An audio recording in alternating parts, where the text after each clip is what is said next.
અને એવા રાજપૂતે નિયમ કર્યો પોતાના ગામમાં કે મારી ડેલી આગળથી જે પસાર થાય ને એને ખોખારો નહીં ખાવાનો. રાજપૂતોને આદત હોય આમ કરવાની. હા, હું કઈક છું, રાજપૂતને આદત હોય. અને ભાઈ એને આવી નિયમ રાખેલો, અને જે ત્યાં ખોખારો ખાય ને ડેલી આગળ, એને ત્યાં તે સમયમાં એક આનો દંડ રાખેલો. આ સત્ય ઘટના છે, તમને બતાવી રહી છું. એક આનો દંડ રાખેલો, જેણે ખોખારો ખાધો, ભૂલમાં ખાધો, એક આનો દંડ કરો.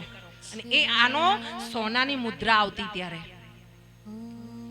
આવા ઘણા વર્ષો સુધી એક બીજો રાજપૂત એવો હતો ગામમાં કે જેની જમીન નહોતી એટલી બધી વધારે, અને એની રિયાસત નહોતી એટલી બધી વધારે, સંપત્તિ નહોતી, પણ મરદનો દીકરો એટલે શું કરે, ઘોડી ઉપરથી ત્યાં પસાર થાય, તબડક તબડક તબડક તબડક કરતો જાય.